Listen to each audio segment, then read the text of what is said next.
April 2 മുതൽ അമേരിക്കയിലേക്ക് import ചെയ്യുന്ന കാറുകൾക്ക് മുകളിൽ താരിഫ് ഏർപ്പെടുത്താൻ ട്രംപ് ഭരണകൂടം തീരുമാനിച്ചതിൻ്റെ പശ്ചാത്തലത്തിൽ ഇന്നത്തെ ട്രേഡിംഗ് സെഷനിൽ ഓട്ടോമൊബൈൽ സ്റ്റോക്കുകൾ മാർക്കറ്റിൻ്റെ ശ്രദ്ധയാകർഷിച്ചു. ഒട്ടുമിക്ക ഓട്ടോമൊബൈൽ സ്റ്റോക്കുകളും ഫ്ലാറ്റ് പെർഫോമൻസ് ആണ് നടത്തിയത്. അശോക് ലെയ്ലാൻഡ് ഇന്ന് മികച്ച പെർഫോമൻസ് കാഴ്ചവെച്ച് 3.41% ഹയർ സൈഡിൽ ക്ലോസിംഗ് നൽകി. Bajaj auto, Eicher motor, escort, force motor, hero motor corp, Hyundai motor, Tata Motors തുടങ്ങിയ സ്റ്റോക്കുകൾ ഫ്ലാറ്റ് പോസിറ്റീവ് ക്ലോസിംഗ് നൽകിയപ്പോൾ മഹീന്ദ്ര ആൻഡ് മഹീന്ദ്ര എന്ന സ്റ്റോക്കിൽ ഹെവി സെല്ലിംഗ് വരികയും സ്റ്റോക്ക് 4% ഇടിയുകയും ചെയ്തു. US പ്രസിഡന്റ് ഡൊണാൾഡ് ട്രംപ് അമേരിക്കയിലേക്ക് ഇമ്പോർട്ട് ചെയ്യുന്ന കാറുകൾക്ക് മുകളിൽ താരിഫ് ഏർപ്പെടുത്താൻ തീരുമാനിച്ചിട്ടുണ്ട്. Tariff April 2 മുതലായിരിക്കും ഏർപ്പെടുത്തുക. ഇതുമായി ബന്ധപ്പെട്ട കൂടുതൽ റിപ്പോർട്ടോ അല്ലെങ്കിൽ കൂടുതൽ ക്ലാരിഫിക്കേഷനോ വന്നിട്ടില്ല എങ്കിലും ഓട്ടോമൊബൈൽ സെക്ടറിലെ ചില സ്റ്റോക്കുകളെ ഈ ന്യൂസ് പ്രതികൂലമായി ബാധിക്കാൻ സാധ്യതയുണ്ട്. Tata Motors, Eicher Motor, Bharat Forge, Suprajit Engineering, Balkrishna Industries, Sona Comstar, Bharat Forge, Samvardhana Motherson Sumi തുടങ്ങിയ കമ്പനികൾക്കാണ് അമേരിക്കൻ മാർക്കറ്റിൽ കൂടുതൽ എക്സ്പോഷർ ഉള്ളത്. ഇതിൽ ടാറ്റ മോട്ടോഴ്സിന് ലക്ഷറി മാർക്കറ്റിലും അതുപോലെ തന്നെ പാസഞ്ചർ മാർക്കറ്റിലും എക്സ്പോസറുണ്ട്. ടാറ്റ മോട്ടോഴ്സിൻ്റെ ജഗ്വാർ ലാൻഡ് റോവർ ലക്ഷറി സെഗ്മെൻറ്റിലും ടാറ്റ മോട്ടോഴ്സിൻ്റെ തന്നെ പാസഞ്ചർ കാറ്റഗറിയിലുമാണ് ഉൾപ്പെടുന്നത്. ഇതുകൂടാതെ ഏഷ്യർ മോട്ടോഴ്സ് റോയൽ എൻഫീൽഡിൻ്റെ 650cc ബൈക്കുകൾ അമേരിക്കൻ മാർക്കറ്റിലേക്ക് എക്സ്പോർട്ട് ചെയ്യുന്നുണ്ട്. ഓട്ടോമൊബൈൽ കമ്പനികളായ Suprajit Engineering, Bharat Forge, Balkrishna Industries, Sona Comstar, Samvardhana Motherson തുടങ്ങിയ കമ്പനികൾക്കും അമേരിക്കൻ മാർക്കറ്റിൽ എക്സ്പോസറുണ്ട്. ഭാരത് ഫോർജ് എന്ന കമ്പനിക്ക് അമേരിക്കയിൽ മൾട്ടി ഫെസിലിറ്റീസുമുണ്ട്. ഈ ന്യൂസിൻ്റെ പശ്ചാത്തലത്തിൽ ഓട്ടോമൊബൈൽ സെക്ടറിലെ സ്റ്റോക്കുകളെയൊക്കെ വരും സമയങ്ങളിലും ഫോക്കസ് ചെയ്യാവുന്നതാണ്. താരിഫുമായി ബന്ധപ്പെട്ട അപ്ഡേറ്റ് അനുസരിച്ച് സ്റ്റോക്കുകൾ റിയാക്ട് ചെയ്യാനുള്ള സാധ്യതയുമുണ്ട്. ഇവിടെ റീസെൻ്റ്ലി അമേരിക്കയിലേക്ക് ഇമ്പോർട്ട് ചെയ്യുന്ന സ്റ്റീൽ ആൻഡ് അലൂമിനിയം പ്രൊഡക്റ്റുകൾക്ക് മുകളിലും ട്രംപ് ഭരണകൂടം 25% താരിഫ് ഏർപ്പെടുത്തിയിരുന്നു. ഇന്നത്തെ ട്രേഡിംഗ് സെഷനിൽ ഹെവി സെല്ലിംഗ് കാണാൻ സാധിച്ച ഒരു സ്റ്റോക്കാണ് മഹീന്ദ്ര ആൻഡ് മഹീന്ദ്ര എന്ന സ്റ്റോക്ക്. താരിഫുമായി ബന്ധപ്പെട്ട അപ്ഡേറ്റ് മൂലമല്ല മഹീന്ദ്ര ആൻഡ് മഹീന്ദ്ര എന്ന സ്റ്റോക്ക് ഇടിഞ്ഞത്. ഇന്ന് മഹീന്ദ്ര എന്ന സ്റ്റോക്ക് 4.07% ഇടിഞ്ഞ് 2822 ക്ലോസിംഗ് നൽകുകയും ചെയ്തു. ഇവിടെ മഹീന്ദ്ര ആൻഡ് മഹീന്ദ്രയുടെ ഇലക്ട്രിക് വെഹിക്കിൾ സെഗ്മെൻറ്റിലെ, അതായത് ഇലക്ട്രിക് വെഹിക്കിൾ SUV കാറുകളുടെ ബുക്കിംഗ് ഇന്ന് ആരംഭിച്ചു.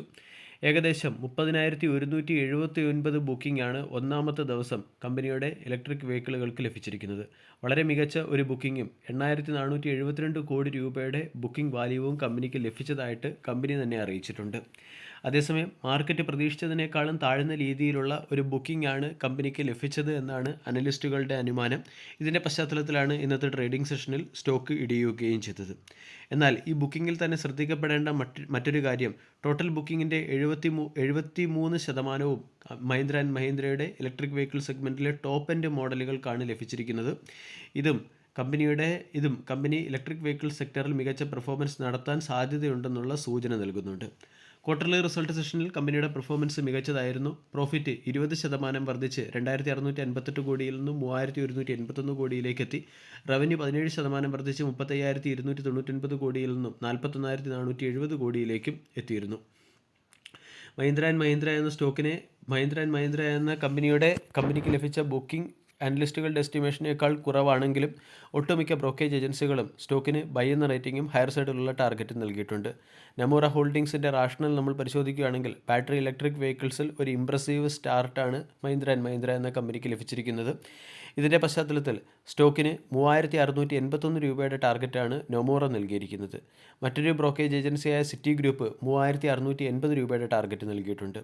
വീക്കിലി ക്യാൻഡിൽ പാറ്റേൺ പരിശോധിച്ചാൽ സ്റ്റോക്ക് ഏകദേശം സപ്പോർട്ട് സോണിന് അടുത്ത് ട്രേഡ് ചെയ്യുന്നതായിട്ട് കാണാൻ സാധിക്കും.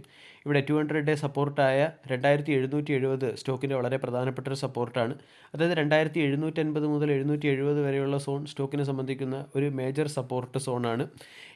ഈ സോണിലേക്ക് സ്റ്റോക്ക് എത്തുകയാണെങ്കിൽ ചിലപ്പോൾ ഫ്രഷ് ബൈയിങ് വരാനുള്ള സാധ്യതയുണ്ട്. ഇവിടെ നിന്നും ഫ്രഷ് ബൈയിങ് വന്നാൽ സ്റ്റോക്ക് 2,980, 3,000, 3,100 തുടങ്ങിയ ലെവലുകളിലേക്ക് ഉയർന്നേക്കും. ഇപ്പോഴത്തെ മാർക്കറ്റ് സാഹചര്യത്തിൽ ഓട്ടോമൊബൈൽ സെക്ടറിൽ അട്രാക്റ്റീവ് വാല്യൂഷനിൽ ലഭിക്കുന്ന മറ്റൊരു സ്റ്റോക്ക് ടാറ്റ മോട്ടോഴ്സാണ്. ടാറ്റ മോട്ടോഴ്സ് അതിൻ്റെ ഓൾ ടൈം ഹൈയിൽ നിന്ന് 40%-ലേറെ കറക്റ്റായി 686 ട്രേഡ് ചെയ്യുകയും ചെയ്യുന്നു. ടാറ്റ മോട്ടോഴ്സിനെ സംബന്ധിച്ചിടത്തോളം 640, 630 തുടങ്ങിയ റേഞ്ചുകൾ സ്റ്റോക്കിനെ അക്കോമുലേറ്റ് ചെയ്യാനുള്ള മികച്ച റേഞ്ച് കൂടിയാണ്. ഇവിടെ 580 രൂപയുടെ സ്റ്റോപ്പ് ലോസ് വെച്ചുകൊണ്ട് ഷോർട്ട് ടൈമിൽ 800, 850 പോലുള്ള ടാർഗറ്റുകൾ ടാറ്റ മോട്ടോഴ്സ് എന്ന സ്റ്റോക്കിനെയും ഫോക്കസ് ചെയ്യാവുന്നതാണ്. വരും സമയങ്ങളിലും ഓട്ടോ സെക്ടറിലെ സ്റ്റോക്കുകളിൽ ന്യൂസ് ബേസ്ഡ് മൊമെൻറ്റം വരാൻ സാധ്യതയുള്ളതുകൊണ്ട് വരും ട്രേഡിംഗ് സെഷനിലും ഓട്ടോമൊബൈൽ സെക്ടറിലെ സ്റ്റോക്കുകളെ ഫോക്കസ് ചെയ്യുക. വീഡിയോ എല്ലാവർക്കും ഇഷ്ടമായി എന്ന് വിശ്വസിക്കുന്നു. താങ്ക്